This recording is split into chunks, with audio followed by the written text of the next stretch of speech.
Now, you're very welcome back. We've rushed into our television studio, so you're able to get us on Facebook or Periscope or on Twitter if you want to watch, or if you're just listening on the radio, that is fine too. We are reviewing the Sunday sports pages. We have Paul Kimmage from the Sunday Independent back with us again. Hello.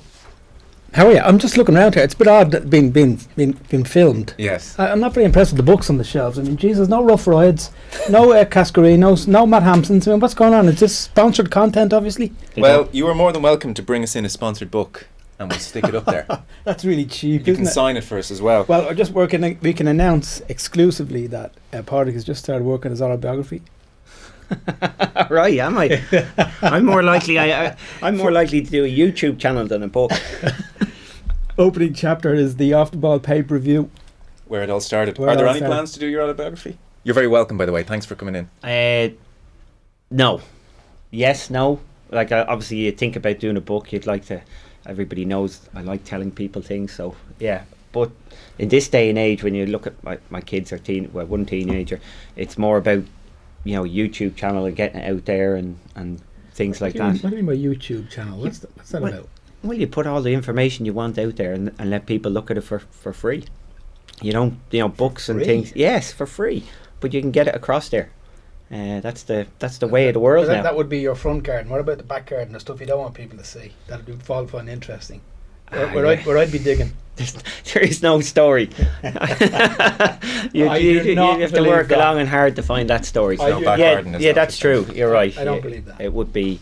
Yeah, but it would certainly be the stuff you want to get out there. And as you say, maybe you'll have to do an unauthorised biography. And get sued by Caroline. I don't think so. Yeah. If you want some memorabilia, what you have just over your left shoulder there, and apologies radio listeners, are boots that Conor Murray wore in the third test against New Zealand for the Lions, which isn't bad, I think you'll agree. And this here is a ball that was given to all the 2002 World Cup squad, including Kevin Kilbane, which is how we got our hands on it. So that's not bad, yeah. Okay. That's an Andy Lee belt. So we're getting there. I thought that was fake. That's a real Andy Lee belt. Oh, that's nice. Yeah, you've got some good stuff here. Yeah, we're getting there. As a real belt, it's impressive. It actually looked a bit fake. Yeah. And Padraig, we have a 2010 Pebble Beach flag. Yeah, you'll have to get Graham to sign that one. We will. Yeah. And look, we'll take one from 07, 08, anything you want to throw our way, we're more than happy to. So I'm going to get to the headlines in just a second. We're reviewing the Sunday sports pages. Do you read much sports journalism? I would. I've never... Well, I nearly never read anything written about me since I'm 18 years of age. I read something back in the day that upset me and put me off for a match. And it was the headline that put me off. And that's a contentious thing that we could talk about forever. What was the headline? I'd have to go into the story. But basically, I would not be a quick player. I certainly wasn't a quick player back then. And the headline was Stackstown Express. And I read too much into it and I rushed my next match and lost. And who wrote the piece? No idea, which is the truth of it. I've no idea, but you know, it's amazing how an individual reads way too much into something written about them. So you thought everyone thinks I'm very slow, I'm going to have to speed up here. Well, I knew I was slow. There was no issue with that, but I ended up speeding up and lost and it was in the British Amateur. It was a big tournament at the time. I would have been one of the favourites. I was playing great. And I realised that, look, I can't control the press. It's not North Korea, so I've got to figure something out. And the best way is not read anything that you're involved in, because you can give a nice innocuous article to somebody, and if it's written about them, they're so concerned what does that actually mean, and everybody else reading it wouldn't read anything like what they're reading into it. And this is why we see there's so many rows kind of stirred up by the media, that if the people themselves talked face to face, you know, what's written down, they just completely go over the top. So the best thing is not to read it. What paper was it? I have no idea. I'm just looking for someone to blame. It doesn't matter, Paul. No, these things matter. Well, you know, if I was going to think, it was either that it would have been Dermot Gleeson in the Times or Colin Smith in the Indo back in. You're regretting that now, aren't you, Kim? And these are guys who are friends of mine back. I was very friendly with them, and I always had a good relationship since, because I don't judge them over. Yeah. But it doesn't sound like an Irish Times headline. I got to be honest.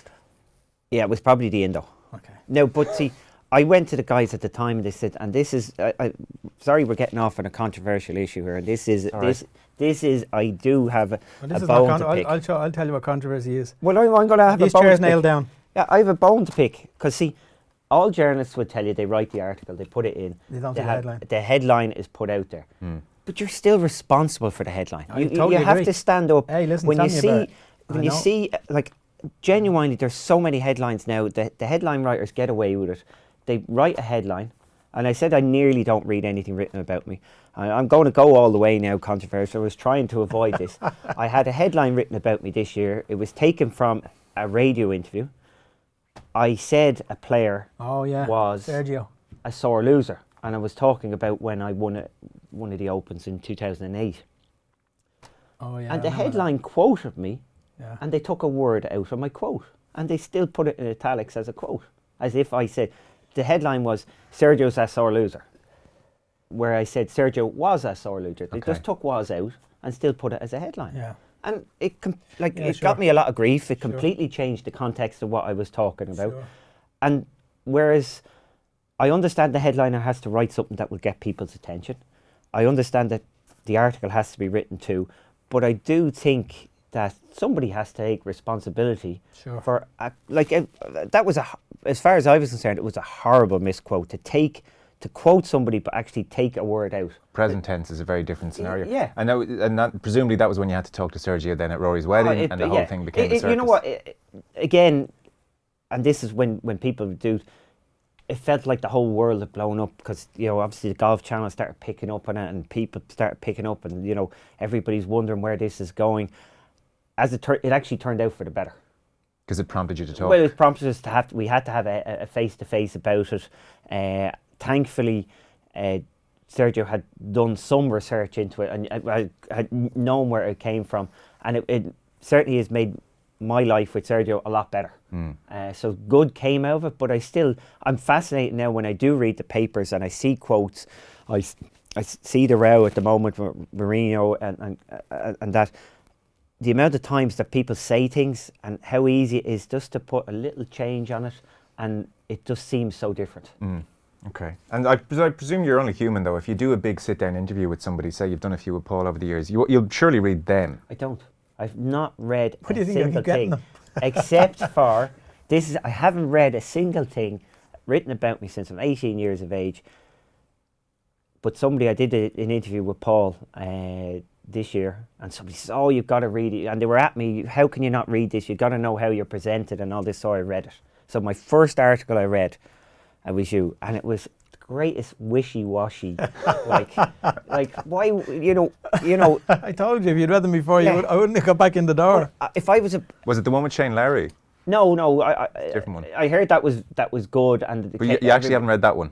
No, but I heard it came across good, and people talked about it, and I get feedback. People are going to tell you certain things and that, but when you read a nice article, if you believe the stuff that's written in a nice article, then a normal or a slightly cutting article is going to feel really tough on you and you feel like the guy has betrayed you. Yeah. But in the end of the day, when I'm reading the newspaper or when I'm listening to commentary on TV, I prefer the commentator who's given a little bit of an insight and been a little bit harder on the athletes or players or whatever it is. I'm not there to hear all the good stuff, that's for sure. Okay. I'm going to start with the headlines and then we'll jump into some of the stories. So the Sunday Times, as you can imagine, have Philippe Coutinho, who is the 160 million euro heist is the headline. Coutinho in Spain to seal record move from Liverpool. And then Antonio Conte, that row you mentioned, Padraig. Fake Mourinho is a little man with a low profile. We played the audio earlier in the show. Antonio Conte speaking after the 0-0 draw last night against Norwich. I know him very well in the past, he said, Mourinho. In the past, he was a little man in many circumstances. He's a little man in the present, and for sure he'll be a little man in the future, and also called him a fake. Not a misquote there. I think Antonio Conte got his point across there. That's about right. Sunday Indo, again, Philippe Coutinho, gone for 160 million euro. We did everything to keep him, says Klopp, as Liverpool cash in. Their main picture is Kevin Doyle picture, who's interviewed inside by Stephen Hunt. The title front page, Leinster 38-7 over Ulster. Blues in the groove is the headline. Ulster shown no mercy. Jordan Lamore, man of the match there with his 2 tries. Sunday, £150 million Barca finally get Coutinho, 5.5-year deal. And then this story's on a few of the back pages. Ken Lawrence here in The Sun. Firmino facing racism charge. So an FA investigation has been opened. The Sun here claim TV evidence shows Mason Holgate, the Everton player, saying to the referee, Bobby Madley, that Firmino had called him an effing N. Oh, it was puta he used the word, which is so I read that. I lip read that. He definitely said puta, which is... Well, it's interesting you say that. So the Sunday... prostitute, basically, the Sunday Mirror, I think it's son of a bitch. Is it? Yeah, that's the... Yeah. Yeah, okay. Yeah. So Sunday Mirror Sport then have the headline again, full blown. It's a picture of Holgate and he's talking to the referee, and the headline is simply, he called me a N. And then inside on page 51, what the Sunday Mirror have done, they've hired a lip reading expert to look at the incident. So first of all, they definitely confirm Holgate turns to the referee and says, this is what he's after calling me. And then of Firmino, the piece says they've looked at 6 clips of the incident, and they say the Brazilian said a curse in his native Portuguese, but there was no evidence of racial abuse. The lip reader, Tim Reedy, whose work I'm not familiar with, but he's the lip reader they got. He said, Firmino said in Portugal, are you crazy, you son of a bitch? Or es maluco, filho de puta. Yeah. At which point Holgate heard that and made the allegation to the referee. So that's where we are, and that's one lip reader's assessment. Remind me, please. Holgate, he rammed him into the stand. I mean, was he not booked for that? No. I mean, that's extraordinary in itself. I don't know why he wasn't booked for that. Oh, yeah. Yeah, that was very strange. Yeah. But so the lip reader that the Mirror used have the incident where Holgate pushes him in, and then Firmino, according to the lip reader, says, are you crazy, you son of a B? Which maybe makes sense in the context of that incident, but Holgate is certainly claiming it was a racially charged comment, so we'll see where that goes. The Sunday World, Conte's crazy attack on little man Mourinho, and Star Sunday have Fredgy for the battle. Man United and Arsenal are chasing Fred from Shakhtar Donetsk. And then, Paul, you spotted maybe what you thought was headline of the day. Well, the sub-editor is an extinct species in newspapers, but they are worth their weight in gold. And if I was working for the Observer today, I'd be giving this man a serious pay rise, because he has, without question, the headline of the day: winning jockey 3 years older than his horse. And the winning jockey is James Bowen, who won the Welsh Grand National riding for an Irish trainer, Gavin Cromwell. And James is 16 years old, and his horse Raz de Marie is a 13-year-old. So I just thought that was a really cracking little headline. Very good. Yeah. We've a ton of stuff that we've picked out. So they were some of the things, Padraig, that we mentioned to you. Where do you want to start? We're happy to go with you on this. First of all, Padraig, this is a newspaper. Yes. This is what you're reviewing today. To be honest, and this is when you travel like I do, everything is what you get online. So to the bane of your life, I read your articles for free. Oh, look! I mean, it's all about the clicks these days. That's what I keep getting told. That's the way it works, isn't it? Yeah. Just like I said, you kind of give it away for it to come back in. And I've never had an invoice for any time we've sat down, so Well, you put your stuff up on Facebook. You will write lengthy Facebook posts, which are actually the best insight into how you're going of an average year. Yeah, I try to be factual with it. Try and get it done. Somebody's given me back, oh, well, it seems to be, okay, for a better choice, boring, because I am trying to just say how it is. It is factual. It's not like in this day and world when it does come to social media, you need to be, you're looking for infamy, aren't you? You have to do controversial things in order for you know, that's the only way. Whereas that Facebook post, pre and post, is genuinely, honestly saying, this is how I feel, this is how I'm playing, and this is why it didn't work out or why it did work out. So it is more factual content, but unlikely to find any gossip or anything really exciting. Who told you it was boring? Just somebody who reads the stuff and just came back and said, well, it's just it's probably good for you guys because, as I said, it is the factual content, and I do try and give out the information, whether I like the course, how I'm playing, what's happening, but it's hard to. It's not like we're having a conversation and I'm telling you, what I really think of that other player that I was paired with on Thursday, and it's not that sort of conversation. It's more just a form guide, I suppose. Yeah. What story do you want to start with then? There's obviously plenty to talk about. Probably the interesting one, and you kind of gave me a few notes here. I'd nearly link the first three stories of Kevin Doyle, Wenger, and Dermot Brady. Okay. So you've got three guys there, should be retired, is retired, and somebody who chose to retire. Kevin obviously chose to retire because he was forced into it with injury. Made the right decision if if your health is at play. But with the other two, Wenger and Brady, why would you? Why would you retire? Like, Wenger's in the greatest place. Like, he's out there living a life, an unbelievable life that everybody else would want to be doing it. Of course he should hang on and keep going. Now, as with all managers, and this is the problem you see in football, everybody has a style. You can be the bully, you can be the encouraging manager, or you could be the scientist. They all work for a period of time, and then, you need a fresh start. So in my eyes, yeah, Wenger was a great manager. Is he a great manager now? The possibility he's probably not. His style has probably run its course with Arsenal. They probably need something fresh. They might you could end up getting a worse manager in there, but because he's new and fresh, he could do a better job. So I see, from a personal side, Wenger should hang on as long as he can. If he got an opportunity somewhere else, he should go there, because a fresh approach is brilliant. Dermot Brady, why wouldn't you keep playing football? If you're getting your game, keep playing. And the biggest problem Kevin Doyle has had, and thankfully he does play golf, is for all sports people, when they retire, the void in their life. Like, it's a huge void. When you're playing sport, nearly everybody who plays sport is obsessive. We're just completely absorbed by what we're doing. We're obsessive about it. And the minute it stops, there's a huge void, a huge mental health issue for a lot of retired sports people. Obviously with Kevin, if there is concussions there, it's even more of a factor. Thankfully, I see the picture, he's playing golf, so hopefully he can become obsessive about that. And I can tell you what, a lot of them do, but they do need it. So either he's either got to go back into management, he's got to, and obviously athletes miss the buzz. There's very few athletes who can retire and have a quiet life. They need something afterwards, because they spent the vast majority of their life being consumed by something. You need to control this man. No, this man I've gone too far, have I? No. You're like a runaway train now. I've covered three subjects. You've covered three subjects. Yeah. You've made huge mistakes with all of them.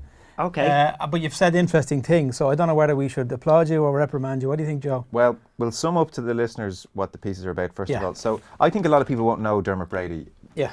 Which is a pity. So Dermot Brady's 35 years of age, and this is Dermot Crowe in the Sunday Independent, and he's played 17 years for Longford. So 17 years Dermot Brady's put in, and he's retired. No fanfare, no fuss. And the key line, I know you picked this out, Paul, as well earlier. So Dermot Brady's career, and it just shows the haves and the have-nots in GAA. Over 17 years, Brady never had 2 provincial wins in one season. He only had 3 wins in the Leinster Championship in his 17 years. Westmeath in 07, Laois in 12 and Offaly in 14. And so with zero fanfare, after 17 years, he's heading off. For the love of football, not medals, is the headline, which kind of sums up the vast majority of GAA players. So that's well worth marking. Nobody else touched on him all week. Dermot Crowe spotted that. Oh, absolutely. You wrote the piece on Wenger.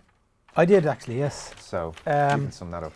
Yeah, Padraig's saying, look, he shouldn't retire. I don't think he should retire either. What I'm suggesting in this piece is that he needs to sit down, as we all do, and take a serious look at himself and what's happening to him.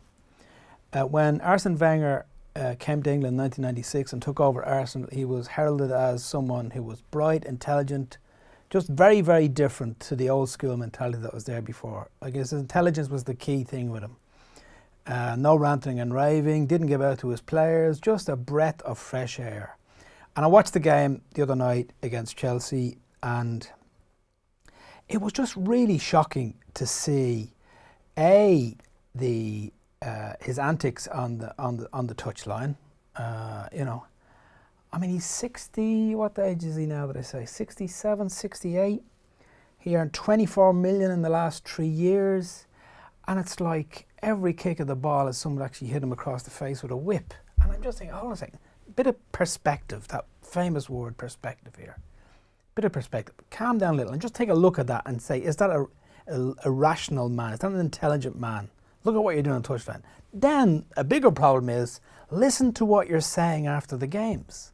You know, Arsene, you've got to take your hand away from that other eye because you've got two eyes and you need to see things from both sides, not only one side. So he's complaining about the Hazard penalty, and he doesn't make any comment. I didn't see that when it was put to him that Wilshere might have been sent off. Mm-hmm.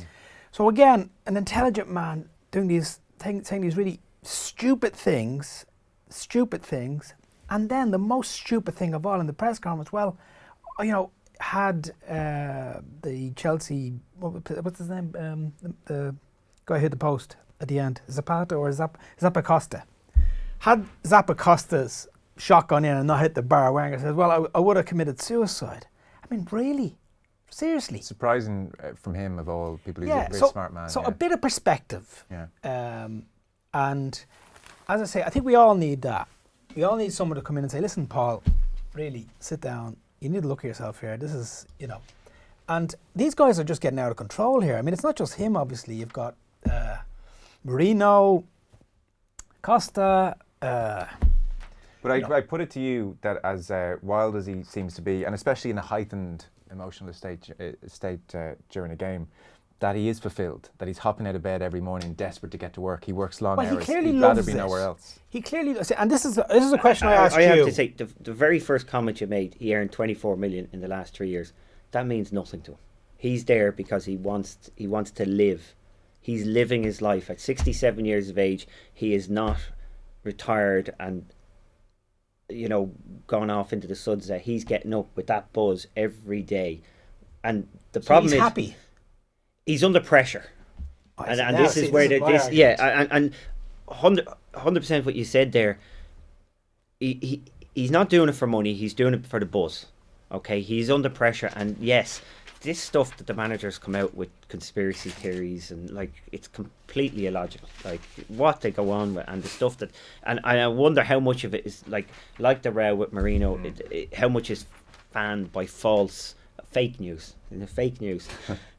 So how much of that is people feeding a little bit, and without the right context, it seems like he called me a name.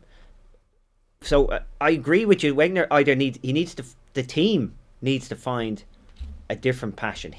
Wenger needs to find a different passion, whether that means going to a different club, which he might start again, and I think that could be it.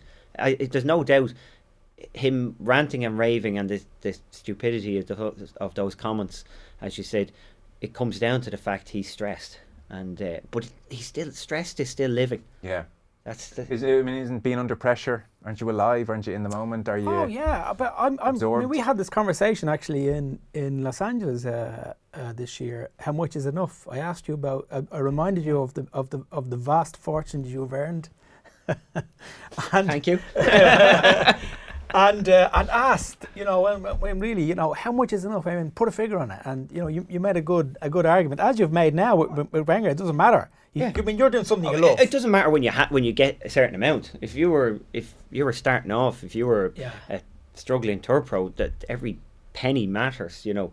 But once you get to a stage that there's a set amount there's an income coming in, however you want to work it, you're not looking at that. What's giving you the buzz is the unknown factor every day, getting up, and it keeps you going, keeps you focused.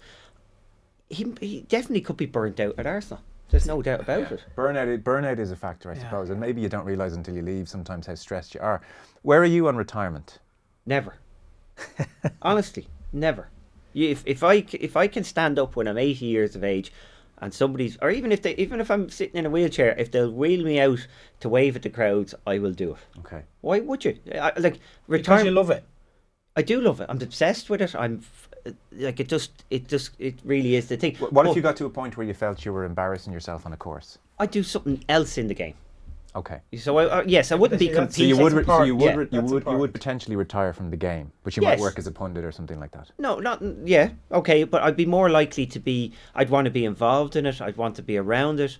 I will say, and this was a couple of things happened. I played with Faldo in practice round in 2000 at the Masters, and 9 holes, and the man was just fighting so hard going around the golf course. Like, it was a practice round on a Tuesday, and it was like really grinding away. And I said to him, after, what's it all about? And he says, well, if I could just win one more major. And I'm looking at him going, wow, that's not going to change how anybody looks at you. And now, in the position I am, I've won 3 majors. I'm not going to change my legacy by going out and winning another tournament or winning even another major. I enjoy what I do, but I'm not going out there to prove anything, trying to change the world. I'm on a busman's holiday, basically. Yeah. I get to decide what I do. I play. I love playing. If I don't want to play, I can take time off. So say you were at a dark place with the putting for a while, or then you'd have the reputation, not that you read or care about it, but you have the reputation, well, he's tinkering and he's messing around and he's a mad scientist. Would you ever feel that you could damage your legacy? Oh yeah, no, there's no doubt. Is that a worry? There is that element that I have damaged my legacy, that I would be pigeonholed into.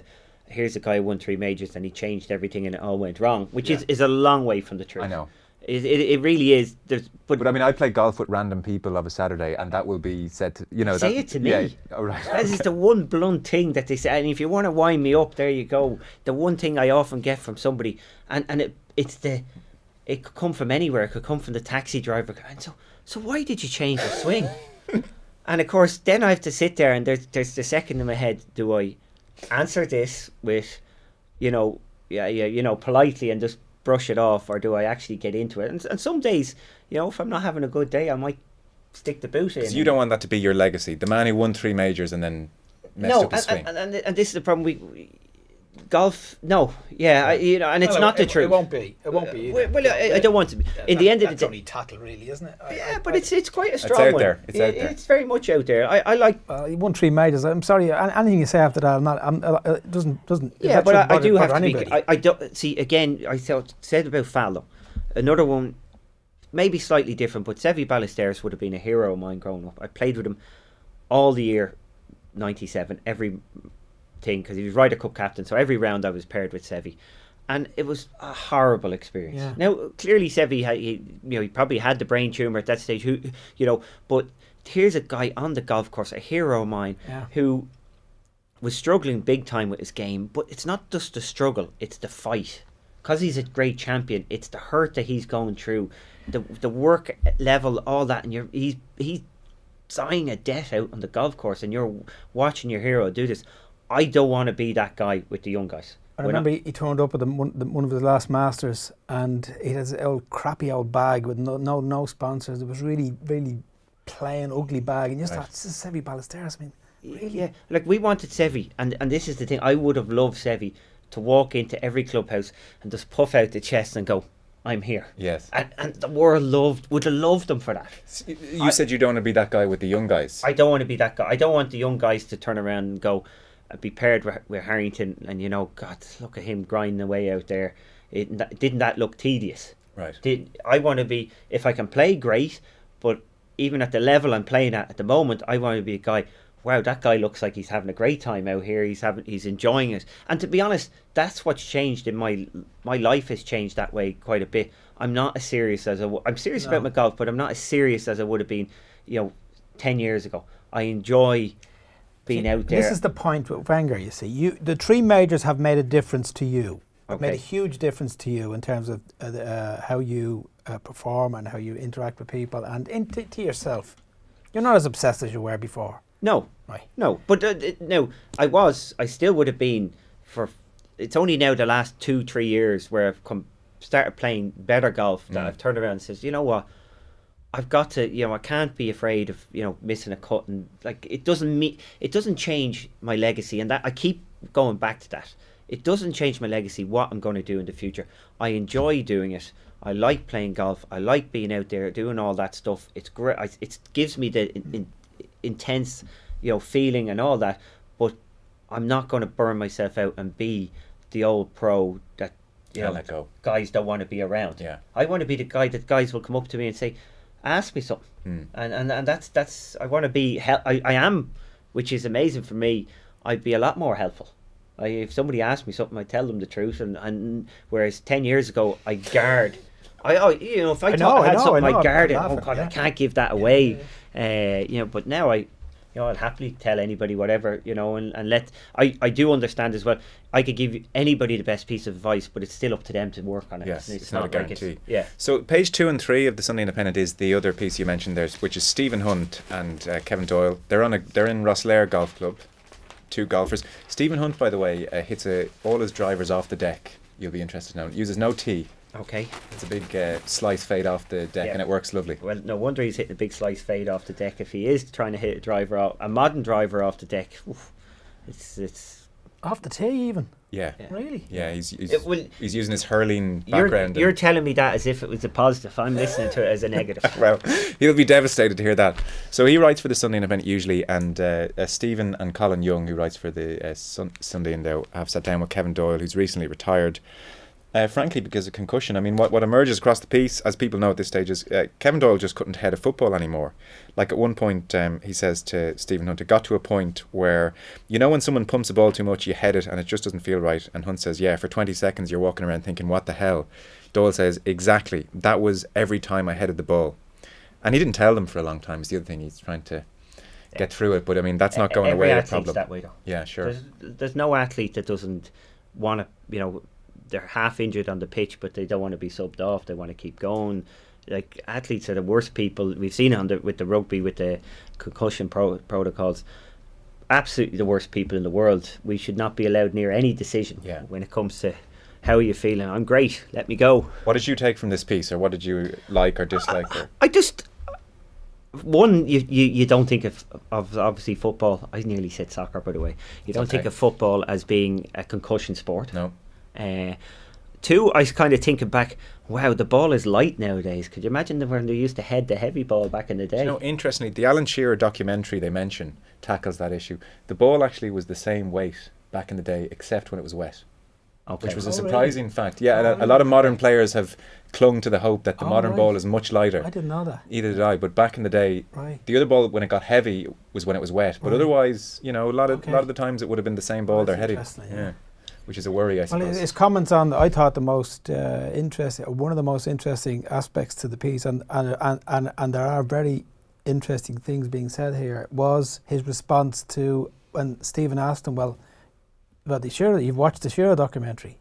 I said, no, I've saved it, but I haven't watched it. And Stephen suggested to him, well, that's because you don't want to hear what they're saying, or you're afraid to look at it. And he rejects that, but it's very obvious that is actually that's the bottom line, and that's it must be a concern for him, given what we're finding out now about the damage of concussion, that he may be in trouble somewhere down the line, and but it's a really interesting piece. I wasn't aware of the relationship they had, because Stephen is married to Joanne, who is Kevin's cousin. I didn't know that. And also the personalities are very, very different. Have you interviewed both of them, Joe? I've never spoken. I've spoken casually to Stephen and never met Kevin. Never Kevin. Stephen's been in a lot. Yeah, sure.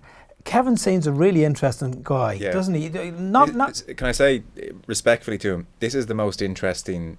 He's come across. He's a bit of an edge here, which I didn't know Kevin Doyle necessarily had. Right. Like, even just he's free to curse a bit, and I get the feeling he's fallen into that nice, I was going to say trap, but he's just talking to his mate, and it feels less like an interview, which is good. Yeah. Which is probably why it works so well. Yeah, he does say at one point, they're just reminiscing at one point about back when they started off in England, and they're out for dinner every night, and Hunt is remembering that Doyle would only drink orange juice, and so Hunt never felt he had permission to have a can of Coke because Doyle was always drinking orange juice. And Doyle says, yeah, I'd bully you into it, the orange juice, but then I wouldn't even eat bread. I was eating so healthily.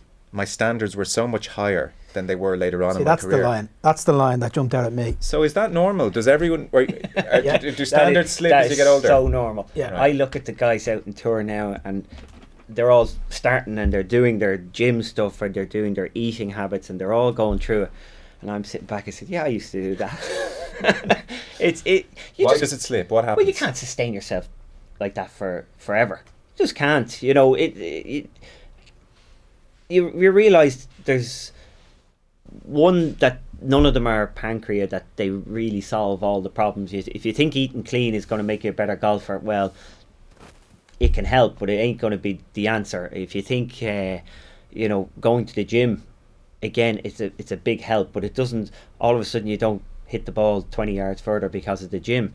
It can help with injury. There's lots of positives to it, but as you get older, you realise definitely you're thinking moderation. I was just checking the date, 7th of January. Okay, so 7th of January. So for all of my teenage years, from the age of, I'd say, 12 until I turned professional as a cyclist, on the 1st of January, every year, bet at 9:30. Every day for the whole season, bet at 9:30. TV was going, no, that's it, up to bet at 9:30. When I turned pro, it was like, didn't have any of that. When you turned pro, you actually got worse. Oh no, when I turned pro, it was like 10:30, 11:30. Okay. If I'm tired, I'll go up. If I'm not tired, I'm not going to bother. So is motivation a finite resource? I know you're saying it's about you realise that it doesn't make a difference. But maybe motivation, you only have so much in your life. Yeah, I definitely think the motivation is the fact that, you change the way, as well as when everything is new, you think that this next thing is going to be the answer. And as you get experience, you realise there's nothing is actually going to be, no one thing solves everything. You've got to have a balance to it. There's appropriate, and plus you got to understand as well with training, and it's like you could throw any training at a kid, at a 18-year-old, and it will do them good. So the whole team will progress. You get to a 25-year-old and up, you throw training at the whole team, half them will progress and half them will go backwards. You get to 35, 40, you've got to be very careful. Overtraining, it really is a feeling, and you should have the experience at that stage to know what your body wants.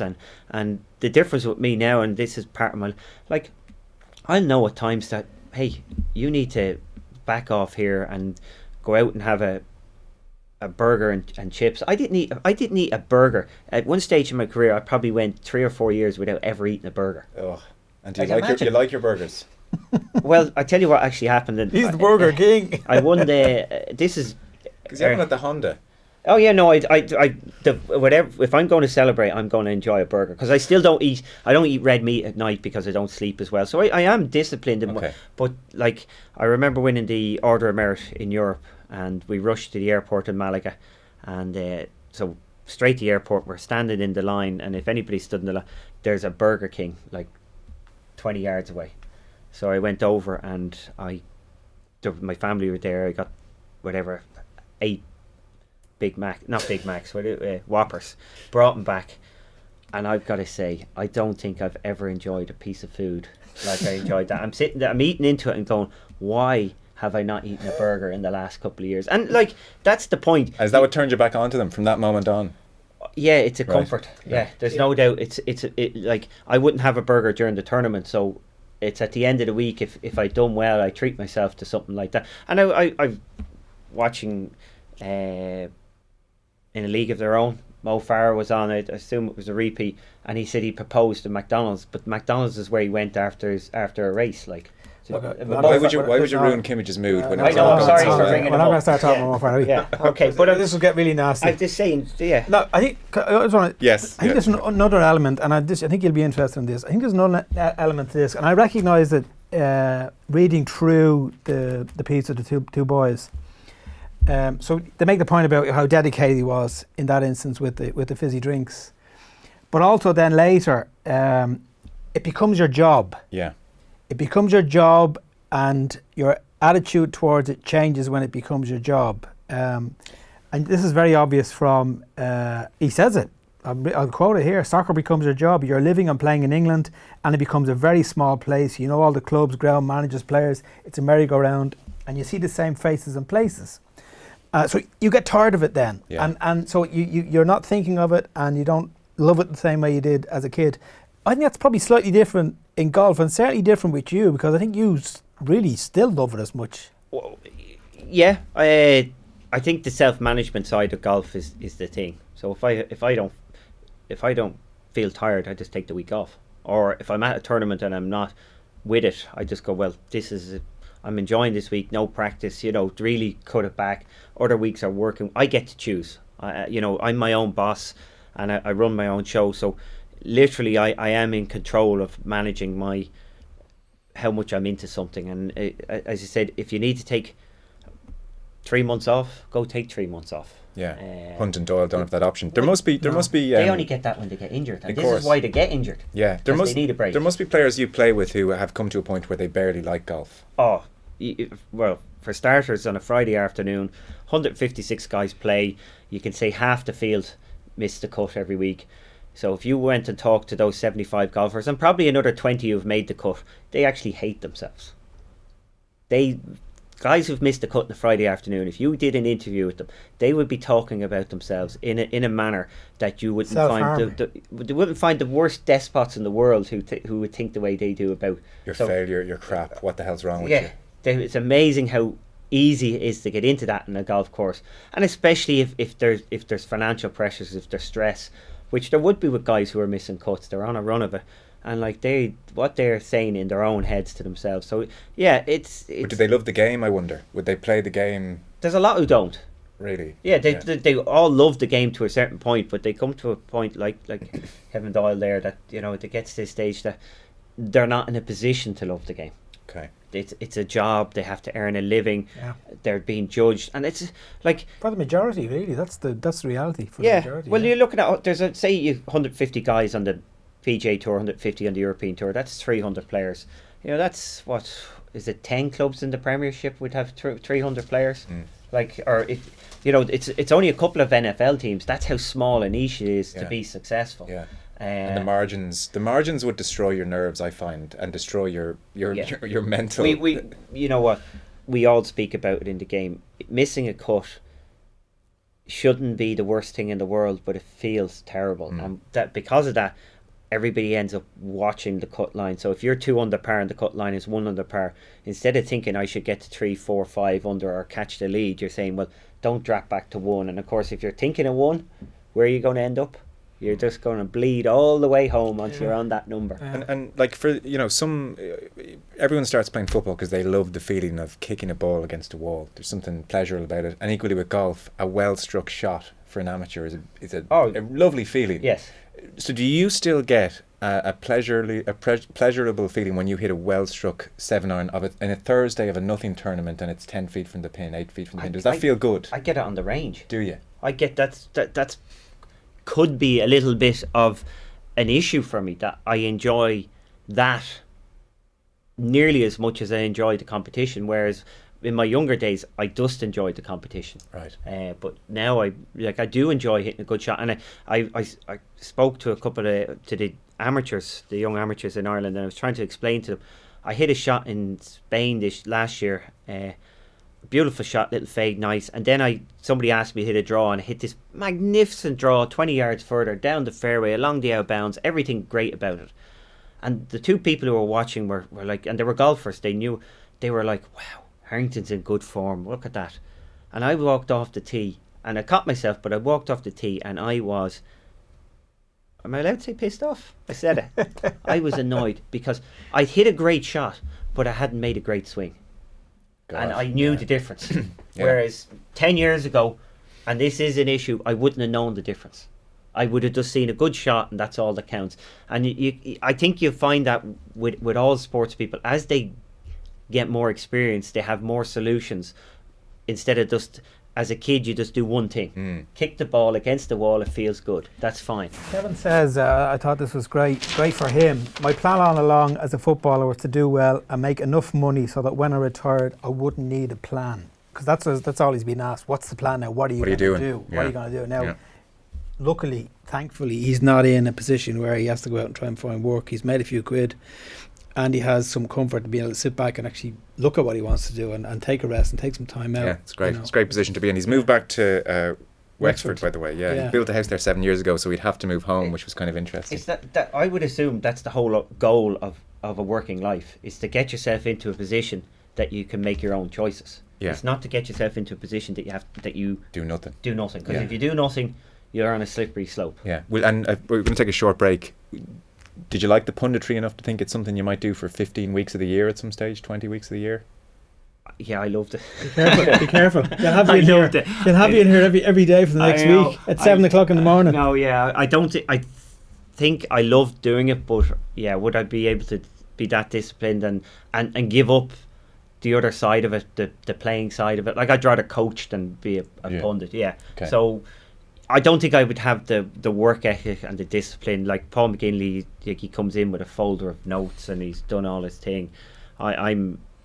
Yeah, we've noticed that actually with the your one, paper review. Yeah. I wrote a few notes. 1 15-minute. You know, I love doing it. You were we said it when you weren't here, so I'll say it to your face. You were exceptionally good at it, and you had a bit of an edge to you as well. Like, you were saying things where if I was Charlie Hoffman and you were saying, well, you know, Charlie's fine when he's not in trouble, but when he gets in trouble, he doesn't quite. He can't. He doesn't have the imagination when he's in trouble.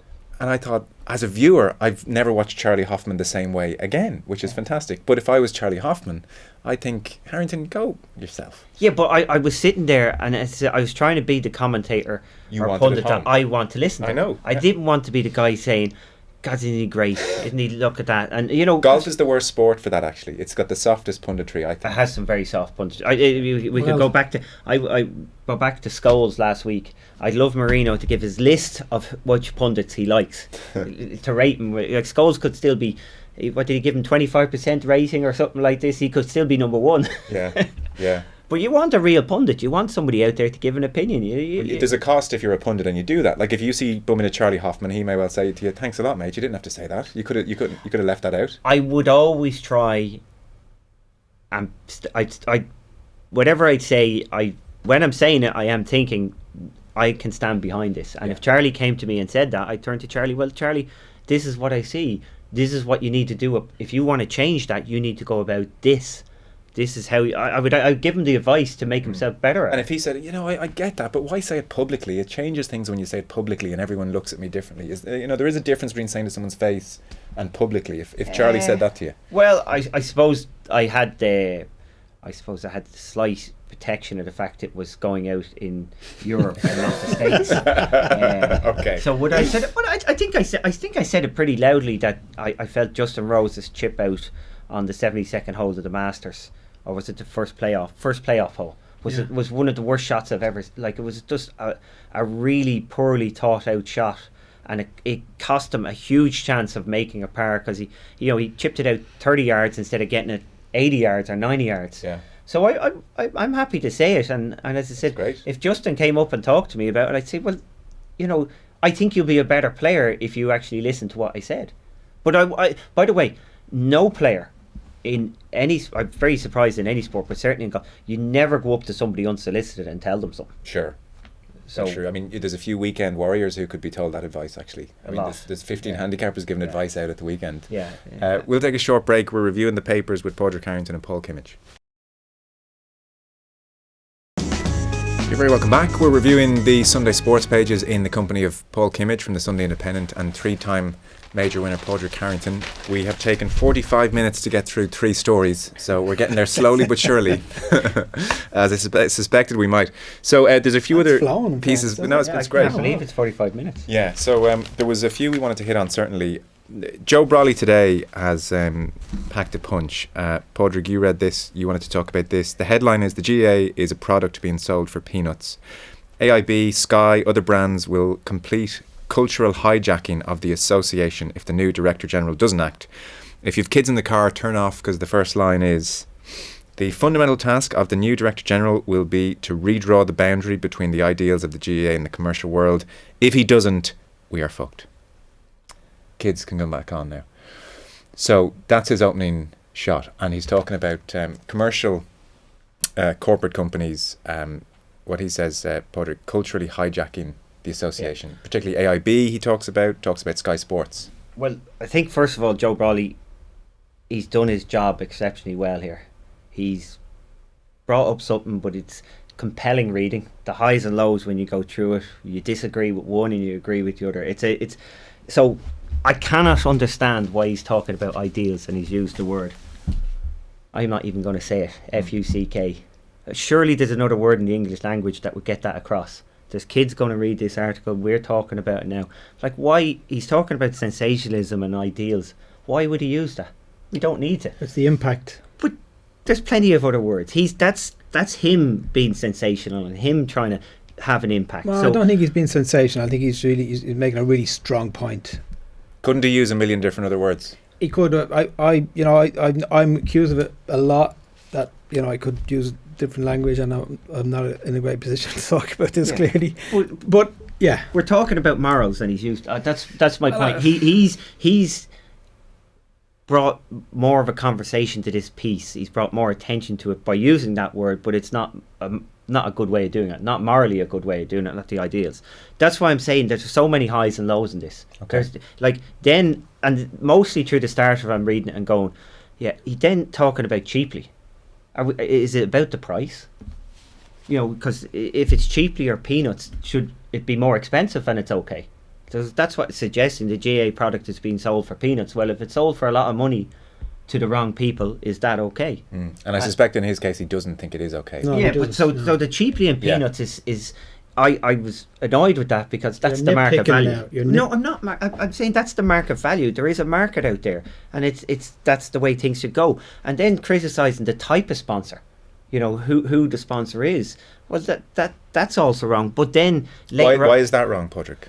Surely is the type of sponsor that you choose to allow to like you wouldn't associate with yourself with certain brands, I presume. Yeah, but that's up to me. And should the GAA have similar values? And it's up to them. Yes, absolutely. Well, I think he's saying he disagrees with the values. He thinks, like he cites AIB, the banks and the way they've behaved in this country over the last 15 or 20 years, and Sky Sports, which is putting GAA matches behind a paywall. He cites them as two bad examples. Yeah, and it's up. He said it was a hostile takeover. It's not a hostile takeover. It's been agreed by a hierarchy. It shouldn't be about price because that's the market value. And this is when I'm reading it early on. This is how I'm thinking through this. The use of the language, why? But when you get into the meat of the argument later on, then you're getting into the logic. So he's drawn us in with these things that I disagree with. But if Sky is stifling free speech and not allowing press journalists to say things, and if they say something bad about them, they won't get an invite to, can't get credentials. That's wrong. Obviously, if he talked about the GPA stifling journalists, there should be free speech. Journalists should be allowed, and everything should be taken in the right way. That look, if somebody says something harsh, Listen, I made some comments about Jim Gavin here 4 months ago, and I wasn't invited back for 4 months. There you go. See, even they're guilty of it here. Can't afford your fee. So, the point on Sky and freedom of speech, I think, to be fair to Sky, just to clarify. So,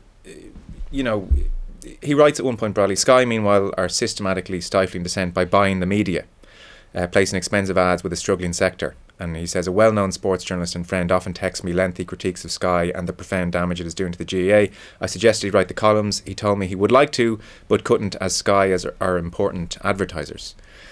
I mean, who knows? Well, maybe you should write the piece. I think that's fair. Sky won't have an issue. I mean, I don't think it's fair to say Sky are definitely. I don't think he's made that up. Speech. I don't think he's made that up. And I'll give you a small example. I'm not saying he's made it up, but I'm saying, could you not write the column anyway? Could you not write the column anyway? But just in terms of how they do their business, the point I'm trying to make. So if you look at my own former sport, cycling, I've never ever been interviewed. I've been interviewed once by Sky, okay, and that was to do with a case that Heinrich Bruggen was taking against me. With all of the controversies that have come up with the team, they've had any amount of journalists on. I've never been asked on. Do you think that's a coincidence, or So that's how they do business. Can I put to you on this instance though? As Padraig rightly says, the key point here is this isn't a hostile takeover. The GAA could have chosen, for instance, TV3 if they wanted to keep Manners and RTE to have their programme. So Sky are doing what Sky will do. They're what's his opening point? What's Joe's point? He's talking about the decision of the GAA to direct the next direct. That's the key to exactly. It. So that's where the direction has to come from. That's why I think if you focus in on Sky overly, I mean, look, Sky do what they do. I mean, he critiques the the camps and everything. I agree. But the photograph is brilliant with regard to the points that he's. Look at the photograph. So he's talking about the way that Nike have done business in the States with regard to basketball. The way they've taken over basketball. They go into the poor areas. They flood all the kids with equipment and trainers and stuff, and they essentially own the game. And this is he's drawn a comparison here making the point about what Sky are doing. Their marketing strategy now is, and as a classic example of it here with the photograph, is they've taken 3 marquee stars, Carla Rowe, Darren O'Sullivan and Conor Halloran. They've sent them off to a lot of kids. All the kids are wearing Sky t-shirts, you know, and so you can see this is the strategy. I think he makes some brilliant points here. Well, I do think he made brilliant points, and that's why I said for me, it was the best piece of reading because of the fact that it was highs and lows for me. I was not agreeing with that, and then I was saying, well, that's fair enough, that's true. Obviously, he himself makes money out of the GAA. No, he doesn't. He's a journalist writing about the GAA. I'm sorry. I've seen him. No, and this is where... He's got paid for this article. Well, he has got played. There you go. Sure, okay.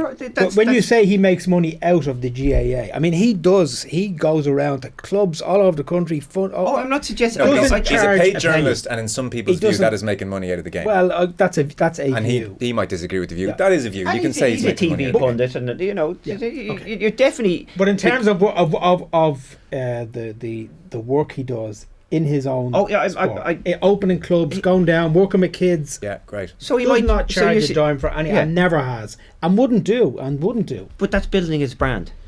Well, you could be uncharitable and say that. I think he's genuine. This is the business. I think his love. I'm not saying it's not genuine. I'm in this business. It's all building the brand. I'm sitting here today. I'm building my brand. That's the reality of it. People are listening to me, and there's sponsors out there. It's a bigger brand. The more people you have follow you on Twitter and Instagram, the more you read your story, it's building your brand. So and when he goes to negotiate another, I'm just saying, it's a capitalist world in this sense. Why? Yes, you have to think about Sky coming in and who's doing what, and the Director General should be thinking about, and that's why I agreed with him on so many things in it. But also, you've got to understand that the GAA needs that money. They need the marketing dollars. These kids with the t-shirts there, they did have a good day. Even if he says that they were boring old things, they'll remember that day for the rest of their life. But it's the erosion of the game. It's the erosion of the club game. It's the values that the game is supposed to. Agree. That's what. Are you prepared? We all know there'd be no sport in this country without the GAA. Fact. You were a cyclist, the furthest thing away from a ball, but you were a better athlete because of the GAA. Everybody is, because we're all influenced by kids who play GAA, even if you don't play it yourself.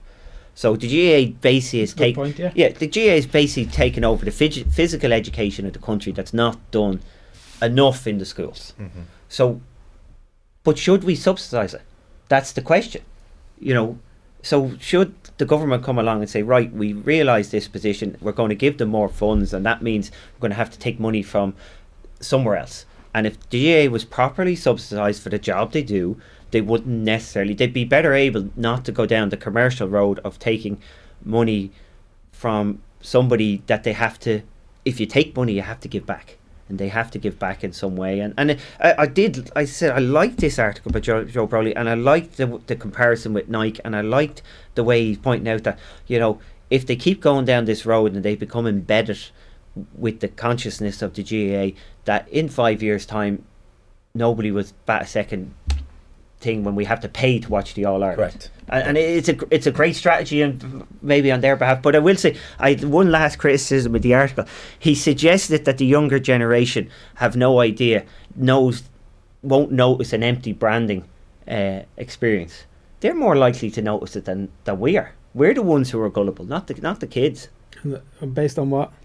Kids are much more savvy now when it comes to social media and what's being fed to them. Right. Yeah, they're when I say savvy, they're better than we were. They understand social media better than we do. Right. So I just was, as I said, I had so many highs and lows in this article that the next time I see a Joe Brolly article, I'll be straight in to read it again. Good. Well, there you go. The ultimate compliment. Absolutely. Yeah. He finishes out. I mean, he does. I mean, the issue of Sky's level of control, there's no debate about Sky. He says at one point, outside of O'Rourke and me, who criticises Sky? I think that's a bit harsh. I think Sky have had a lot of criticism from all quarters. Like Michael Dignan on RTE, very memorably during the summer, had a cut off them on this show numerous times. Yep. We had Paul Rouse in here for that's must have been 15, 20 minutes. Absolutely, I think Shane McGrath, the Mail, has written about them. I think a lot of journalists, Tommy Conlon has written about them for sure. I think there has been great unease about Sky and matches behind a paywall. I suppose how often do you write about it? Every week, every month? How can you keep saying the same things? Ultimately, the GAA have, in a lot of people's eyes, failed on this point. Going back to that, cheaply and peanuts takes away from his argument. It does, actually. That's the price. Yeah. Now that's the headline, not to get back to our initial debate. It's cheaply in it. It's mentioned later on. The other point... Whereas you're saying if it was the you old can't put a price on it. Setanta Sports, if they were doing it, would we have an issue only that this is English? I think the paywall is the issue. I'm not sure. I'm just saying. Yeah. Is there it's a fair question. Is there colonial overtones? And is he picking on Sky? Would it be if it was somebody else? If it was a different sponsor, AIB? He did he mention AIB? Oh yeah, look, he's a good guy. He says what he says of AIB, to be honest, is he talks about AIB bringing. Remember Chris Kamara and yes. Jeff Stelling came over. Yeah. So he picks out that, and he's talks about it's a good way to deflect from the reality. Go stand outside the High Court some morning, watch AIB's legal team at work, watch the distraught families leave the court. Is that tough? Because the toughest is their tagline. So I mean, he's absolutely having a go at an Irish company here as well. Yeah. I think with Sky, it's the paywall more than the English colonial. I just. You're wondering. Well, I'm looking at the commercial reality that GAA needs the money. They got to try and build and grow and everything, and commercialism has come into everything. Yeah, that's the way of the world. Are we unnecessarily picking on a set sponsor? Gone are the days when you had cigarettes and alcohol sponsoring, and everybody was happy to take their money. Yeah. They're gone now, so maybe we will sit here in 5 years' time and say that Joe was the man who pointed it out, and look where we are now. That's on page 9 of the Sunday Independent. So another piece to touch on, Dave Clark interview in the Sunday Times. Did you both get a chance to read this? Did you get this, Padraig? No? I didn't get this one. Right. Dave Clark, it's just worth a mention, he's with David Walsh. He was on the show during the week, so we had him on. Dave Clark presents the darts on Sky Sports. The short version here, it's worth a read, or even have a listen to the interview during the week if you want. 2011, January 25th, so we're pretty much on the anniversary, he was diagnosed with Parkinson's. The doctor, and you must know it's serious when the doctor says to you, sit down, have you got a big mortgage? That's when you know the next few lines aren't going to be good. And he was diagnosed with Parkinson's, and he was told he'd have 2 years tops left on television.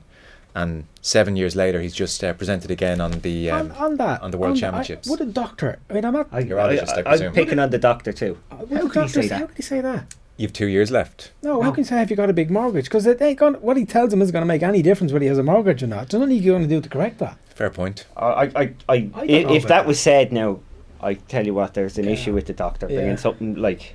Surely he can't be bringing it. First of all, it was irrelevant, but why would you bring up more fears at that very moment in his... What if the answer is yes? I have a huge one. Yeah. Fair point. Like Clark, initially, the diagnosis all in itself is plenty to deal with, but then of course it emerges that his father had the same disease and couldn't cope at all, took his own life when Clark was 17. That was shocking. Yeah. Who finds him? Yeah. Which is dreadful. That was shocking. Yeah. I didn't realise it was hereditary. It can be. Yeah. Because he talks about his father, Alan. He says, my dad used to be a paint salesman in Bradford. He was a sales rep who people used to accuse of being drunk because his Parkinson's made him unsteady. He lost his job, lost all his self-confidence, lost his driving licence. Terrible. He tried to kill himself. When I found him, I carried him upstairs. 2 weeks later, he did kill himself. Just shocking. And he remembers, this is another dreadful thing to have been said, he remembers at his inquest, the coroner said he did a brave thing. I thought it's not a brave thing. Yeah. Look, judgment either way isn't for us to make, but no. What a chilling, awful thing for Clark at 17 to have to deal with all that, and then here he is now. He's just gone 50, and look, all going well, he plans to keep presenting for as long as he can. He'll put his hand down the side of the couch if he feels a shake. He's not ashamed of it, but he doesn't want it to be a distraction for the viewer. Sure. But isn't that great in 30 years how much the education and the improvement of treatment of diseases and things, like clearly his father, people just didn't realise what Parkinson was 30 years ago. Now you see it commonplace. 1 in 500. But it seems more, doesn't it? Yeah. It does seem more, and it's not a big deal, and as I said, he's successfully working 7 years later. It's not what it was 30 years ago, and that's to be commended, and people's general attitudes have improved. But it's people like him who make it happen. Yeah. They go and say, well, it's not going to stop me. I'm going to continue on with my life, and I'm not sure in his Takes a lot of personal guts as well, though. yeah. Oh lot of yeah, courage. absolutely. Yeah. But can you imagine people reading that story who have Parkinson? The amount of people that would be enthused by it and go, well, hey, Get on with it. Yeah. Fight, Sure. do what I can. Yeah. Yeah. Because actually, one thing I didn't realise, he mentioned it during the week on the show as well, is that Parkinson's affects your dopamine. So your mood in a very real way is affected. So he's constantly he'll go and see Bruce Springsteen. He says, Bruce is my dopamine guy and all this kind of stuff. But it's a really good piece on page 13. One Matta. We're going to One Matta now, are we? Yeah, we'll get to Mark Kinsella. Okay, we'll push One Matta down the order. Mark Kinsella. Yeah, just because you I want to thought this mention. was such a cracking story, absolutely cracking story, by Paul Rowan in the Sunday Times, and the picture is just brilliant. So you've got Mark Kinsella, midfielder, former Irish international, who's now back living here, and his two kids are pictured here, and it's about the two kids. And you've got Liam, who's 21, who plays for Walsall and is an Irish international at under 21. I think he's already played for Ireland under 21. Who's in his Ireland jersey, and his sister Alice, who's in a GB athletics jersey, and she'll be competing for GB at the Commonwealth Games in Australia, and has a medal chance possibly both there and for the next Olympics. So Yeah. she's really, really talented. And obviously the obvious thing is, two kids, one playing for Ireland and one playing for GB or competing for GB, which is really, really interesting given the context of a lot of the stuff I've been talking about and writing about with regard to what's going on here, and nationality. Yeah. Nationality, yeah. I mean, I had as a guy, I made some comment about it a couple of weeks ago, and a guy, he was talking about. I'm obviously, for me, it's clear cut. Unless there's a grandfather or father, or you're born here, that's it. And you can't play for two countries. It's one. That's it. You choose. So I wouldn't have. Great that CJ is playing for Munster. Brilliant, great guy. Everybody loves him, but not for Ireland. Sorry, Paul Kimmage's Padraig Harrington's body language shifted there. what if you Just calm down for a second. what will if you? you came here at No. 6 months? You're 6 months of age. Absolutely no problem with that. Okay, Mhm, so no, that's it's a brilliant. time thing then. It's not a grandfather thing. Well- So 6 months I of know. years of age. If you're here for 17 and a half years and you No, can play at absolutely. 18. No, but if you come at 6 months, you're an Irishman. I mean, Okay, if you come at 9 years of age. Well, same. Okay, if Absolutely. you come at 15 years of age. And you haven't played for somebody else, absolutely. Forgetting obviously if you've played for somebody else, I think once you've committed for somebody, so if you come at 22 years of age. Yeah, okay. But if you come at years of age and you're getting a contract to come here, okay? But we're talking time now. Now we're talking money now. That's the reason you've come, is for money. You're coming here not because you want to live in Ireland or circumstances. So if you came without the money, it'd be here. okay. So if you come without the money, absolutely. Yeah, absolutely. If your circumstances have brought you here, whatever, great. Absolutely great. Okay. But I've made this point. So, sorry, hang on. So we've Has decided has he passed the Harrington test? No, here? it's not grandfather or father. Nothing to do with No. that. It's not time. No. It's nothing to Just- do with that. It's The just point that you're about paid. grandfather is how it applies to the Ireland football team. Okay. That's the point. Yeah. So if you want to play for Ireland, this is the grandfather rule. So it's either father, sister, or Or you come and live in the bloodline Ireland. there. If you came, Yeah. okay. There's all that What stuff if you there. came and you played for? I'm not belittling League of Ireland teams, but you came for a League of Ireland team and you were a part-time footballer for League of Ireland, and you progressed up, and all of a sudden you got called up for the. Well, you couldn't, could you? Well, if you were, Well, I mean, it'd be very unlikely. can you not become Well, a you can't actually, can you? What? become a naturalized citizen? What's the residency rule in football? I'm being told it's 5 years. Is it? Yeah, but it never really. It is 5 years.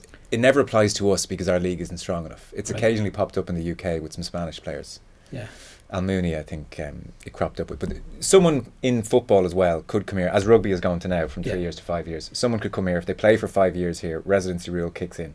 Yeah. So the point I was trying to make Yeah. with regard to the rugby lads was, we had this absolutely ridiculous story. CJ Stander in contract negotiations a couple of weeks ago, and clearly the press is being used as a negotiating tool because he's on the front page of the Examiner. Photograph of him. CJ offered 800 grand, I think, to go to Montpellier. 40. 840. Yeah. 840 to go to Montpellier. So you're looking at this, and so I don't have a problem with that because that's how it works. That's how it works. They use us. Hang on a second. I came out when he came out the following day and said it was never, that wasn't true. It was nothing to do with him. I believed him. Oh, I'm sure you did. You're cynical. I thought don't insult our intelligence. Well, I don't mind him using the media, but don't start having a go at us for it. I wouldn't mind him using Which is the what he media. did. I wouldn't mind him using unfounded stories in the media. Oh, hold on. So that I don't know whether my it was comment unfounded was, or not. I'm sure that really hurt. These unfounded stories. I'm sure that really hurt. You know. Well, the issue I don't really know the truth of it or not. So I was prepared What to would you listen. suspect? I took him on face value. Oh, okay, we see you were different. I believe people are Anyway. unless I knew different. Anyway, I reacted to this nonsense that he was feeding us about these unfounded stories having occurred in the media. And a guy on Twitter had, well, what about the footballers, all these English fellas playing for us? I said, well, okay, well, look, tell you what, you can go and I'll get a number for you. You tell Roy Keane's son he can't play for Ireland. Or his potential grandson. How do you think that'll go? Which one? Can you tell the son or do you have to tell Roy Keane? You have to tell Roy. It'd be easier to tell the son. That was the thing. You have to tell Roy. So, you've worked with Kevin. I mean, you won't find a prouder Yes, there's Irishman no doubt. than Kevin. We all know that when once people and move a lot away more from Gary Breen. I mean, there's been loads. Yeah. when you move away from Ireland, you become more Irish. Yeah. No doubt about it. So your point on the Kinselas? Brother and sister. Oh no, I think it's great. Yeah. I think it's really absolutely wonderful. I would have been. He didn't actually go there with him with regard to clearly Alice is competing for a GB because she doesn't really have an option of doing it here. She's come through the system there and she's happy there. And she's gone through the system there. So, but the problem with Alice, if she gets to a standard that she is good enough but not quite making the GB team for the Olympics, does she change course and say, well, I want to play for Ireland because she gets to go to the Olympics? Yeah, well, that's the she's problem number there. 4 in the team and 3 get to go. That's where I get excited. This when is they start doing it for those reasons, Mm. So I think you choose, and she was born in England, born in Sutton Coldfield in Birmingham. So that's her choice. Great, Yeah. brilliant, Paul and great Rowan. that Liam is playing for us. Great. It's a great story. I had no idea the Kinslet children were doing so well, so it's a great find. It's one of those things. Increasingly, you find, one person does an interview, they do with all the bloody papers. It's great to see, it's a bit of great. a scoop Paul and a feature. Paul is a great operator as well, a great journalist, and has been for a long time. And it's just a lovely story. I really loved it. You made the point during the ad break that you have a child involved in gymnastics. It's not overly easy to get your children involved in gymnastics here. I couldn't find a place for my first son to go, and my second son we got him into gymnastics. I don't know if we just look better, and I purely, it's back to the GAA roots. I purely know that a kid who's going through gymnastics is going to be a better capable of moving whatever sport he does or whatever he does for the rest of his life. Yeah. So it was not because I believe that my son, and he doesn't show the interest, that would be in any way competitive at gymnastics, but it's to give him the ability to, his flexibility and his movement and what he sees as normal. It's so different. I can even see the difference between my two sons. Things come a lot easier in movement wise, and gymnastics is unbelievable for that. So he'd be better at sport purely because of that. And it's, again, this is something that should be done in school. I know. We've a panel later on which includes a PE teacher, and we're just failing our kids with our PE system. Oh, yeah. It's really dreadful. I mean, there's the primary school teachers aren't trained really, and so if they know nothing about sport, it's throwing the ball and off you go. It's all the way through. You go to any of your clubs, and parents are out there coaching, and they'd love to know a little bit more.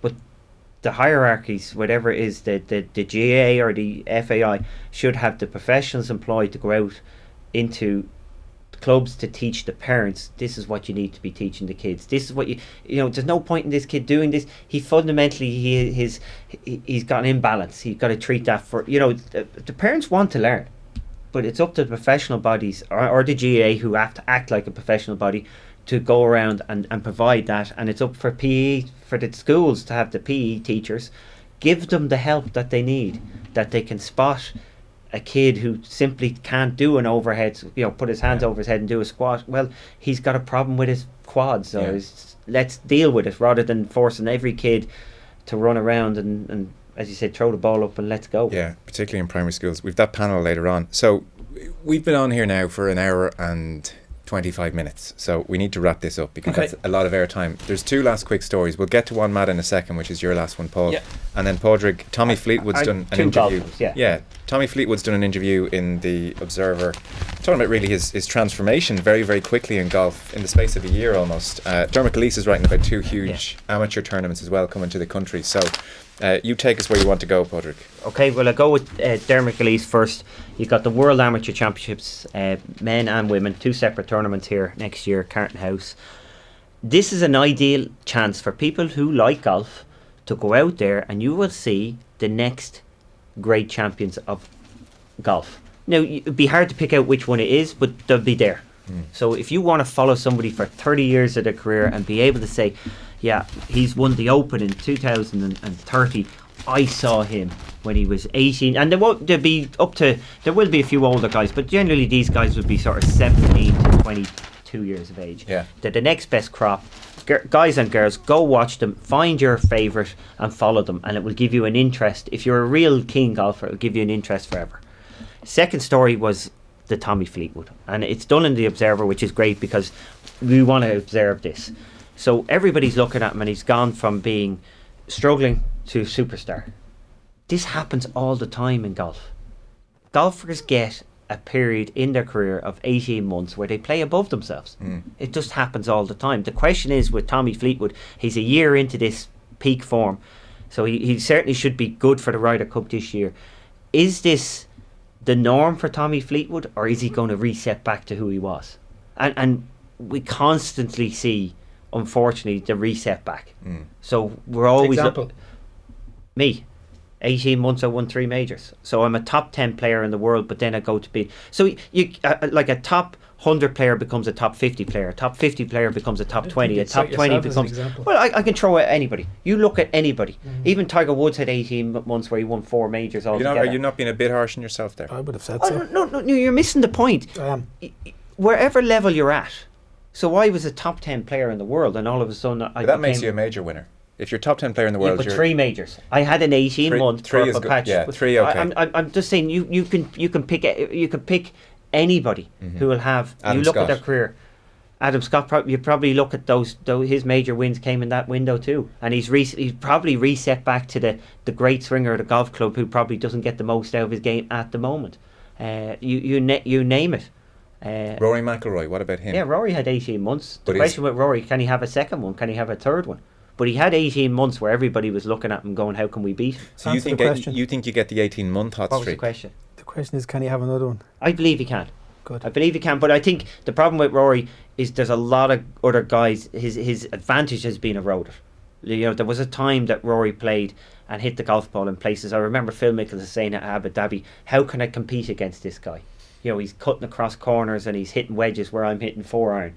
But there's lots of guys doing that now. So Rory's advantage has been eroded, and a little bit of his, you know, it's amazing. Like if I stand up and I play with a guy I'm hitting 30 yards past, or I go out with a guy who's hitting 30 yards past me, with the 30 yards, if I'm hitting 30 yards past a guy, my chest is puffed up, I'm great, and my ball's in the same place, but what's happening around you affects what you think about yourself. And going back to Tommy Fleetwood, he has gone from being, like he says, struggles, but even without the struggles, he was just an average player. But Tommy Fleetwood had an issue with his chipping.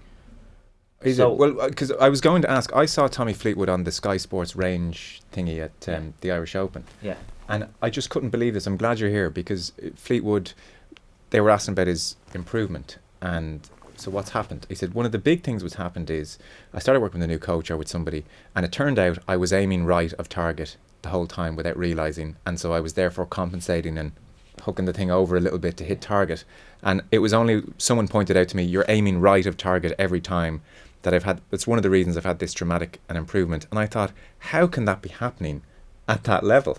Is that credible? Is that very possible that was what was happening to him? Well, the experiencing would tell me that it's a part of it, but more of a placebo. That it has changed, but now he feels good about it, and the feeling good and being comfortable has made him play better, and it's covered up that weakness of the chipping.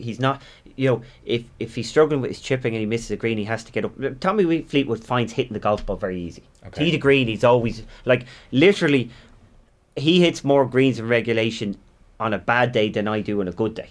He's just, this part of the game is easy. The other bit has always been a little bit of a struggle. Okay. So at the moment he's playing so well, he's within his comfort zone, so he's not under pressure to, if he's shooting 6 under par and he's got a chip and putt in the 18th, well, he still had a good day. He's not under pressure. If he's 1 under par looking at the cut line, that chip and putt becomes so much harder. Would you have read that piece where you're not in here doing the pay-per-view? I would read a golf piece, but would I have read a piece like that on another sports person? Not a chance. That would be what I described the article that I did read myself. Just a nice piece. No, not enough bite in it to make it. The Joe Molloy article is the one I would read. Right, okay. I'd be Well, interested. he's been on touch on Twitter. Who, Joe? Yeah. And? F, it's a great word. Guttural and complex, Yeah. and it's poetry when used in the right way. I'd go with that. Absolutely Do you true. Do you remember? Used in the right way, but Do you remember we were flying to Malaga? This is a great story. This is a great story. So we're flying to Malaga, right? And this is the height of the Lance Armstrong controversy, and he's asking me about Lance. Well, what's the real story? We're sitting beside each other now in an Aer Lingus flight, right? What's the real story with Lance, right? So I'm there, and I go off on one, No. I said, but I can't say what I said, will I? No, Anyway, you're the one doing Well, it. let's clean it up a little bit for the kids. I said he'd use the F word, your mother. Right. Okay, that's the kind of guy I'm dealing with here. This guy has no morals. He just. So I say this. Everybody, Padraig starts looking over my shoulder. Shh! Don't say that. Shh. He's like, no, right? Yeah, well, it's true. It's true. There's a time and a place for everything. That's not why. That's not why you looked over your shoulder. Brand It was Harrington. Brand Harrington. That's the point. It was Brand Harrington. No doubt about it. Yeah, I look, once you take Get a picture of him holding his hands up. once you take a marketing dollar, you are, for life of you are the public's. It is a brand thing. If you lived as a hermit, if I was a sportsman, I only played my sport and did nothing else, took no single penny anywhere else, well then I might have a place to say, hang on a second, don't be talking, don't be writing about me, that's harsh or whatever. But once you are out there and put yourself out there, do my brand. articles. Can you give me a few tips? I don't do a great job at it. I need to be more Will you stop? infamous. You're But look, you want to be pretty much the most controversial. popular. Well, but hang on, you're never boring. I mean, there's a big difference between controversy. Yeah. Like anytime you do an interview, it's very, very interesting without necessarily being controversial. Like you give really juicy bits about yourself. Yeah, okay. And I presume you're consciously doing that. I'm conscious. Look, everybody's building a brand. Yeah. Well, look, that's the reality of what we do. So are we going to see a more controversial Padraig Harrington for 2018? Is that the plan then? I've got to an age that I'm not quite that generation that I said it, so I said it. But I've got to an age that I would be happy to stand behind someone like me. Talking about Tommy Fleetwood, that's pretty harsh. I'm saying, hang on a second, he's in a year into 18 months. Yeah. The real test is in next year. Can he sustain what he's doing? And the reality is, can he? Like no golfer has. Nobody has sustained it. We all have ebbs and flows. What Tommy has got to look forward to is hopefully he'll set back to being a stalwart, say in European Ryder Cup. That's pretty good. And then in a few years' time, he has another run at it. Yeah. Like there's no doubt you can peak a couple of times, but he is peaking at the moment, and you've got to come off the peak at some stage. Last story then, you spotted Daniel Taylor, who in turn has spotted something very interesting about Juan Mata's charity exercise. So there was one of the great agents of all time, is a guy called Eric Hall, Eric Monster Hall, and he used to smoke these giant Cuban cigars. Right. He's puffing away in this big giant Cuban. And one of his clients is in with their management company or someone, a managing guy, and they're talking about charity, doing something for charity, and Eric it chokes on the cigar. Don't mention that word, that charity. Oh.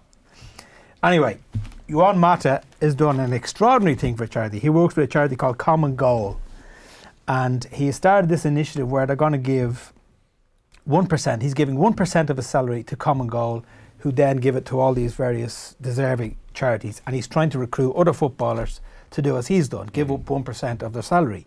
And in Daniel's brilliant column, he makes the point he's doing quite well. Kasper Schmeichel has signed up. Duncan Watmore from Sunderland has signed up. Charlie Daniels, the Bomber, has signed up. He's got 35 players who've signed up now and are giving 1% of their salary to the charity. Also, some of the top women players have done exactly the same thing.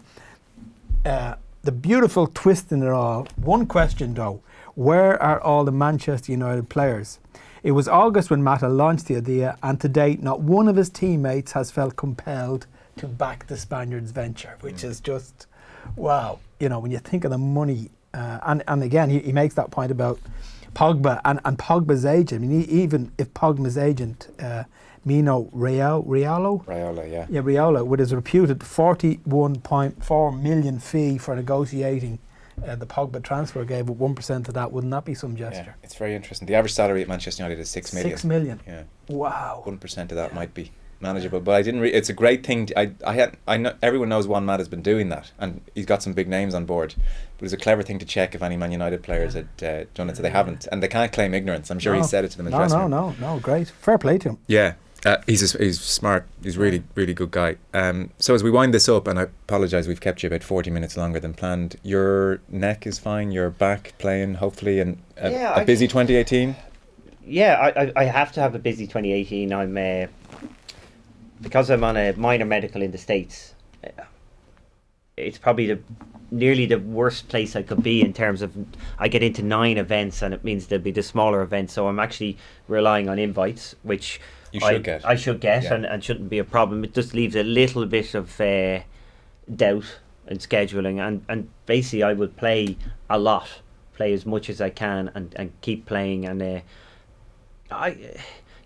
regardless, it's a tough ask. Even in the States, I only play like the 15 events, and I have to compete against guys who've played 30 events at times, because it was okay playing 15 events when I was in the very top of the world, and I was in the world events. You keep in all the events based on where you already are. It's self-perpetuating. Where I am, it's a little tougher, but I still get to play. I still get to play where I want to play, and I like playing. Game is good. Believe it or not, I sit here and I just have to do the right things. Just be a little bit more disciplined in how I practice. I think less is more. The type of practice. Okay. Believe it or not, out on tour, you can't. The facilities, beautiful range, all that, just so bad for you practicing wise. It just does so much harm hitting golf balls on a range. You have to spend more time, find more time doing the proper type of practice. If I do it, I know I will perform better. But it's so easy and so seductive just to go out in that range and hit golf balls, and it's not good. So it's up to myself. I genuinely, if I do the right stuff, you'll see me shoot great scores during the year.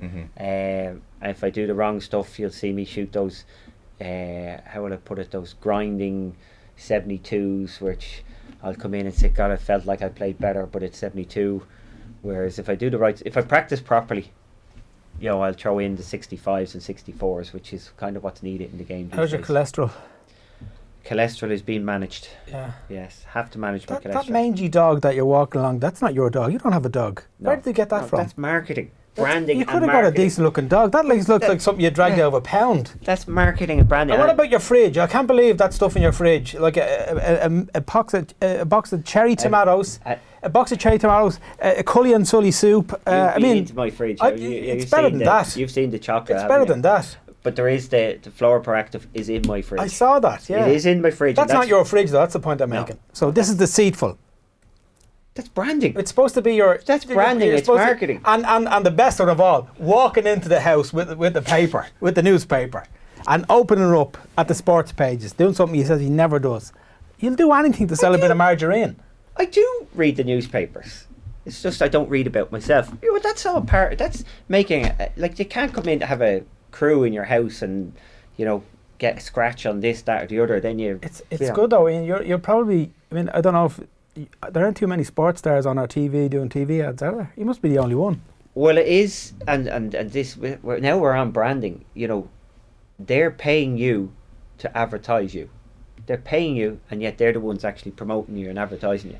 That's the greatest thing about I shouldn't be saying this live on air, but it's the greatest thing about all The TV check is in the ads and post. things like Dear that. Flora, the check is in the post. They actually pay you, And your profile's bigger. and yet they're actually selling you. Yeah. They're selling me as much as they're selling Flora Proactive. A last question. It's Flora Proactive. Dermot Gleese was once in, and he said of you, and I thought it was kind of true as well, that you're one of the few players that will use the media and use press conferences to improve your own your psychology. And you'll talk yourself. So do you lie? Do you sometimes talk about how you're feeling better than you're? No, not. I suppose, you could say talk about feeling better. I'm trying to always. He said lie. Do you lie? Yeah, I lie to myself every day. Of course I do. Every day you create your own reality. You have to. If you're a sportsman, if you're anybody, you've got to create. You've got to work very hard in creating the right reality in your head. When maybe not in an interview or a press conference, but I do plenty of talks. Like I talked, as mentioned earlier, I was talking to the Golfing Union of Ireland, the amateurs and the young pros, and the Padraig Harrington scholarship as well. So I had them there and I was chatting to them. I was telling them everything I thought about golf, but what I was doing was putting it out there to remind myself. Right. It's every time you put it out there, you're reminding yourself of the good stuff, but also putting yourself, like I said, I'm going to practice better this year. I'm not telling you that because I want everybody at home to be practice better. I'm telling them because I want to practice better. I want to be judged this time next year. Did you do your practice properly? Because I know I take the soft option. Because for a long time as well, your very noticeable line was, if I just get into contention, if I just get to a back nine of a Sunday. And I thought, well, that's both for him and it's also for the bloke he's going to be in contention with. Absolutely. Yeah. But I don't think the bloke can... They believe it, actually. They do actually believe it. Yes. Guys are worried. So they'll look at you and think, this madman loves this and I'm feeling pressurised. And you're probably feeling the pressure just as I'm much. seriously feeling the pressure. So you're throwing that out there for your benefit. But I don't... It's not... I fear failing, but I don't fear the consequence of failing. Explain So it. if I came down the last hole... A good example, if you put me down the last hole and say there was water down the left and rough down the right, there's a pretty good chance on a normal day I will hit it in the rough. Portuguese Masters. Well, I had a 2-shot lead, so I'm definitely hitting it in the rough. But if I'm just saying on a Thursday, I'll probably hit it in the rough because it's kind of the safe play. But on a Sunday, with needing to make birdie or par down the last, but certainly birdie, I will try and hit it down. I will hit it in that water, and this is a failing of mine a little bit. I'll hit it in the water before I hit it in the right hand rough. Because you feel it's the brave thing to take on. I've got to go for it. And if I hit it in the water, as bad as hitting it in the water and people will go, I will walk off and go, yeah, I know I was going for it. Now, I have to be careful because you don't want the attitude of hit it in the water and look good, because the biggest choker you see in golf, and the commentators play into this so much, you see the guy with a 15-footer to tie on the last hole and he hits it 3 feet by, and the commentators will say, he gave it a go. Yeah. But he choked. He hit it 3 feet by on the pace that he was trying to hit it a foot by. He was trying not to be embarrassed. Okay. So hitting in the water, I've got to make sure that's not the goal either, trying to be brave. The brave is hit it on the fairway and not worry about hitting in the water, which I'm better able to do.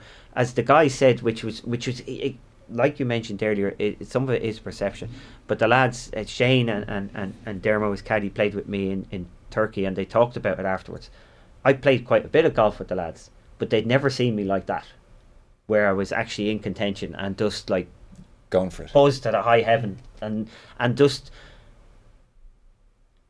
so much. I have fear, but just I don't care. I don't. It's a fear. I don't. Would you care if you hadn't won 3 majors? If you hadn't won a tournament, you'd be. I think that's why I won the 3 majors. I'd learned that by those 29 second places over the years. I'd learned that, you know what, being in contention and falling on your face is not a bad place to be. And the world doesn't end. I'm not going to be embarrassed by that. Okay. And that's basically what I'm saying. I'm not embarrassed by messing up down the last, and I just relish the opportunity to have it. Were you embarrassed at any point in your 29 seconds? Do you like for No. the first 10 times? Are you embarrassed? No, the only time I was ever embarrassed on the golf course was on the 72nd hole at Carnoustie. Yeah. When I hit the first shot, and I was very much in that attitude. Anybody can hit a bad shot. It's not over. Come on, let's do it. We're still okay. When I hit the second shot, it's the first time. Yeah. And it's the first time that the how would I put it, my people, not just my family and not fans, but the ones who genuinely you know, were there. It was the first time I ever felt like I let anybody down. I was devastated that I actually have choked, and you know, ultimately, that's what it was. Yeah. You know, there's a lot goes on, and I dropped the ball in the wrong place for the second shot, and you see, you know the way you talked about if you're 30 yards ahead of the guy that you're playing with off the tee, and you chest out alpha male. If embarrassment does anything to us, it crumples us a bit. Oh yeah, absolutely. So you did well actually to even get. Did you work? Did you think I got to get my physiology back here? Did you think of that stuff? This is the first time in my life I've been embarrassed on the golf course. I've hit a dreadful second shot, and I feel like it's all gone. And you know, if somebody could have come in and if they could have subbed me off, thank you very much. I wouldn't have been. I would have been out there. Yeah. And I'd worked with my caddy Ronan, and I told this story for months afterwards, for 6 months afterwards, and Ronan started into the cliches. We'd worked on this, so he says it's not over yet. One shot at a time. I wanted to kill him. Sure. I was not, you know. I think he had to take the club off me, a 4-iron, because I would have hit him. Like I was devastated. So for 50 yards, he just bombarded me, and then the next 50 yards, you know, I started to listen, and I only hit it 150 yards. So the last 50 yards, I actually believed, and it's a very rare situation where you go from being in the zone out of the zone, and I was back in the zone, and I hit that chip shot on the 72nd hole, and just this chip shot, I hit it like a teenager showing off. It's a bit of fizz on it. Fizzed it in there, but just like a kid when they're out practicing, fizz it in there. Everybody thinks it's going over the green, and I'm going, it's going to spin, like a child. Now, I didn't get that experience on the putt, but on the chip, I was so much in the zone. I think Dermot has said that's the most impressive thing he's ever seen, was the way you got that back together again. Well, Dermot Lees, I tell the story, as I said, McCaddy. We all wanted to run out the gate. Oh yeah, but that's the point. Like, as I said, people at home tell me they turned the TV off and didn't know I won. People broke their TV. They're the people I was dying with, and I was my caddy. He went through it. Ronan was like, "It's not over," and all the cliches, and they can only be cliches. By the way, this is it.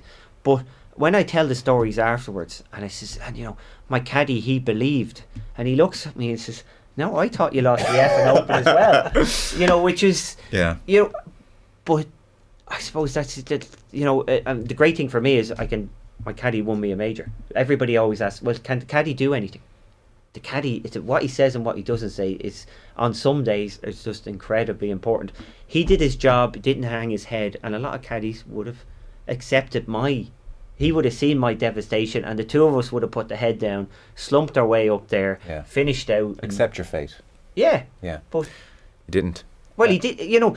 The beauty is he did his job. It wasn't that he didn't accept the fate. He was like, both of us were accepting our fate, but thankfully he just continued and didn't let on. See, he lied too. No, and he swore. He did swear afterwards. Effing. So it's okay in some circumstances.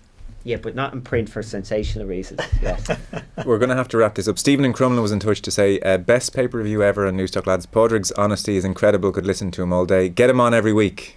We'll talk. I told you that was going to happen, didn't I? Thankfully, I'll be playing tournaments. He's somewhere sunny is the upsetting thing for us. I don't want us to go on for 2 hours. I think we've done plenty. So Paul Kimmage from the Sunday Independent, thank you as ever.